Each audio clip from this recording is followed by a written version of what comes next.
মাহি আজ আমার সঙ্গে সঙ্গে ঘুম থেকে উঠে গেছে, ঘুম থেকে উঠেই বলছে স্কুলে যাবে। তাই বলছি ওকে, তাই ভাবলাম আর কি ওকে প্রথমে নিয়ে স্কুলে দিয়ে আসি, যাবে যখন তাহলে যাক, নইলে তো ওর ঘুম ভাঙে না। আর যখন ঘুম ভেঙেছে তাই স্কুল থেকে একটু ঘুরে আসো, কিন্তু স্কুলে গিয়ে মজা পাবে না আর কি। স্কুলে ছাত্র নেই, গিয়ে দেখলাম একজনের ছাত্র নেই, রোজই আসে না। আমি রোজই জিজ্ঞাসা করি ছাত্র আসে কিনা, বলে আসে না, সবাই ইংলিশ মিডিয়ামে ভর্তি হয়ে যায় আর কি। তাই তার জন্য অঙ্গনওয়াড়িতে আর কেউই যায় না, তাই ওকে দিই না, একা একা গিয়ে কী করবে। আজ গিয়েছে, গিয়ে দেখা যাক কী হয়, ভালো লাগে নাকি, ভালো লাগলে তো কাল আবার যাবে। ততক্ষণে ভাবলাম ঝাড় দিয়ে নিই, ঝাড় দিয়ে বাসন মেজে বাসি কাজগুলো সেরে তারপর গিয়ে মাকে চা করে দেবো আর কি। আর ওই যে এই জায়গাটায় অনেক আর কি পাতা পড়ে, ওই যে গাছগুলোতে অনেক পাতা পড়ে, বিকেলবেলা একবার দিই এই সামনাটা।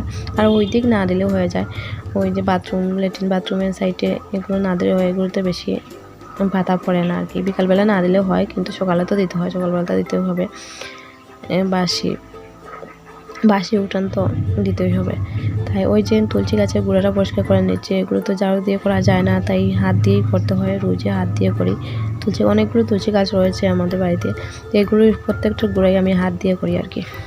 গুড মর্নিং বন্ধুরা, আমি মিতালি মাহি ব্লগসে তোমাদের সবাইকে অনেক অনেক ওয়েলকাম। ওই যে সকাল হয়ে গেছে, সব কাজ সেরে নিলাম। ওই যে চা বানিয়েছি, চা আর চিড়ে ভাজা খাচ্ছি। ওই যে চা আর চিড়ে এগুলো আর কি ভেজে নিয়েছি, ভেজে খাচ্ছি। মাকে দিয়ে এসেছি, আমি খাচ্ছি, আর মাহিও এখানে খাচ্ছে। আজ খুব দিচ্ছি। আজ অনেক সকাল সকাল মাহি উঠে গিয়েছে, উঠে স্কুল থেকে এসে গিয়েছে, এখন চিড়ে ভাজা খাচ্ছে। আমি দিচ্ছি, দাঁড়াও আমি দিচ্ছি, দিতে পারবো। তাই দেখা হচ্ছে। ওই যে সবজি কাটতে বসে পড়লাম, এই মিষ্টি কুমড়োটা কেটে নিচ্ছি, 2 টুকরো করে নিচ্ছি। এটাকে আলু রান্না করবো, 1 টুকরো আর 1 টুকরো আজ রান্না করে নিচ্ছি। এইটুকু হবে আমাদের আর কি। আমাদের বলতে আমি তো খাবো না, মাহিও খায় না এগুলো, শুধু মায়ের জন্য। মার অনেক ভালো লাগে এগুলো, মিষ্টি মিষ্টি লাগে, তো তার মায়ের অনেক পছন্দ। মা তো ঝাল খান না। আর ওইদিকে ওই যে শিম কেটে নিচ্ছি, এগুলো নষ্ট হয়ে যাচ্ছে, তাই প্রথমে এগুলো রান্না করে নেবো আর কি। আর ফুলকপি দিয়ে আর আলু দিয়ে একটু তরকারি করব, বেশি তো লাগবে না আমাদের। ওই শিম শুকনা আর লাউ আর ফুলকপি তরকারি আজকের রেসিপি আর কি।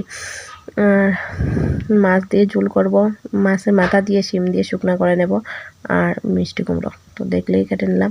আর ওই যে আজকে আবার মাছ এনেছেন মা, আমি সবজি কাটা শেয়ার করতে করতে দেখলাম আবার 2টো মাছ নিয়ে এসেছেন, তাই এগুলো কেটে নিচ্ছি।